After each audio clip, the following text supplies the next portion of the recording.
ये एक सच्ची कहानी है जिसे मैं अपने भजन के माध्यम से आपको सुना रही हूं। एक खान साहब थे। वो रोज एक पनवाड़ी की दुकान पर पान खाने जाया करते थे। एक दिन उन्होंने उसकी दुकान में एक तस्वीर देखी जिसमें एक छोटे से बालक की छवि थी। खान साहब उस बालक की तस्वीर देख कर बोले, बालक तो बहुत ही सुंदर है।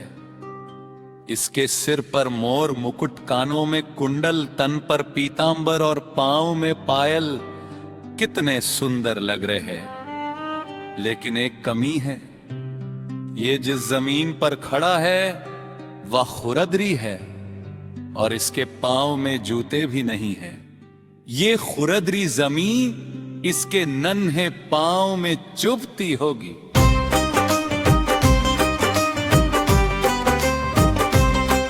ये सुनकर पनवाड़ी ने कहा, तो तुम ही इसके लिए जूते ले आओ और इसे पहना दो। ये बात खान साहब के दिल को लग गई। दूसरे ही दिन वे उस बालक के लिए जूते बनवा कर पनवाड़ी की दुकान पर पहुंचे और बोले, एको मैं इस बालक के लिए जूते ले आया हूँ, उसे बुला लो मैं उसे पहना दूं। पनवाड़ी बोला, अरे ये बालक यहाँ नहीं रहता, ये तो वृंदावन में रहता है। खान साहब बोले, वृंदावन में तो ठीक है, वही जाकर पहना देंगे। उसका नाम पता बता दो। पनवाड़ी बोला, वृंदावन जाकर किसी से भी पूछ लेना, श्याम कहाँ रहता है सब बता देंगे। खान साहब वृंदावन पहुंच गए। हाथों में पादुका लेकर वे हर किसी से पूछते, बताओ कहाँ मिलेगा श्याम। लेकिन कोई भी उस बालक को श्याम नाम से नहीं पहचान पाया। कई दिन बीत गए। एक सज्जन व्यक्ति जो उन्हें कई दिनों से देख रहा था, उनके पास आया और बोला, भाई तुम किस शाम को ढूंढ रहे हो, उसका रूप तो बताओ। खान साहब बोले, वो नन्हा सा बालक है, सांवला रंग है, घुंघराले बाल है, सिर पर मोर मुकुट है, आंखें कजरारी है, पांव में पायल है। उसकी एक मुस्कान दिल को घायल कर देती है। ये सुनकर वो सज्जन समझ गया और बोला, जिसे तुम ढूंढ रहे हो वो बांके बिहारी है। कोई उन्हें श्याम कहता है, कोई कृष्ण मुरारी, कोई सांवरिया, कोई गोवर्धन धारी।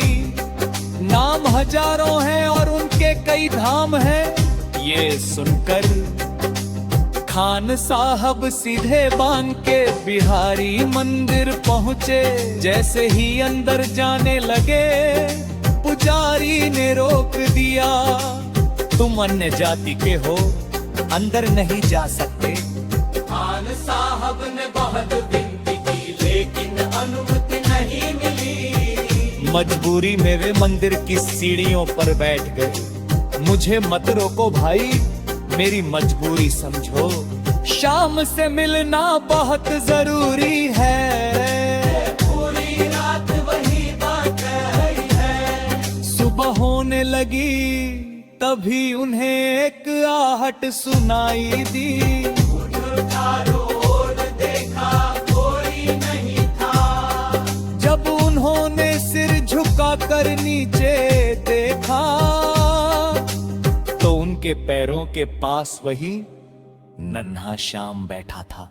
खान साहब खुशी से उसे गोद में उठा लेते हैं, उसे सीने से लगा लेते हैं। जैसे ही वे उसके पांव में जूते पहनाने लगते हैं, वे देखते हैं कि उसके नन्हे पांव कांटों से घायल हैं।